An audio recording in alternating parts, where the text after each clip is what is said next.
আসসালামু আলাইকুম। আপনাদের যাদের চুল পড়ার সমস্যা আছে বা চুলের যে কোনো সমস্যায় আমার এই ঘরোয়া টিপসটি একবার হলেও ফলো করতে পারেন।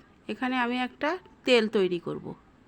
গরম কড়াইতে প্রথমে আমি দিয়ে দেব নারিকেল তেল। আপনারা যে কোনো ব্র্যান্ডের তেল ইউজ করতে পারেন।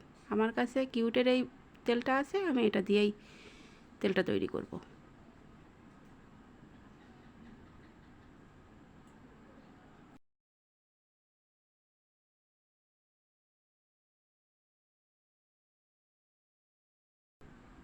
গরম তেলের ভিতরে প্রথমে দেব কিছু পেয়ারা পাতা। পেয়ারা পাতা চুলের গোড়া মজবুত করে।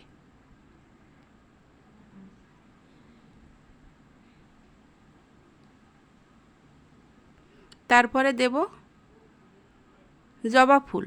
জবা ফুল চুলের উজ্জ্বলতা বৃদ্ধি করে। তারপরে দেব অ্যালোভেরা। অ্যালোভেরা চুলের পুষ্টি যোগায় এবং চুল সিল্কি করে। তারপরে দেব মেহেদি পাতা। মেহেদি পাতাও চুল সুন্দর করে। পেঁয়াজ কুচি। পেঁয়াজ কুচিটা চুলের নতুন চুল গজাতে সাহায্য করে। তারপরে দেব কেশরাজ বা খুদকেশি। খুদকেশি চুলের খুশকি দূর করে এবং চুল মসৃণ করে। এই সবগুলো উপকরণ এবার হালকা আছে খুব ভালোভাবে নেড়ে চেড়ে ভাজা ভাজা করে নিতে হবে।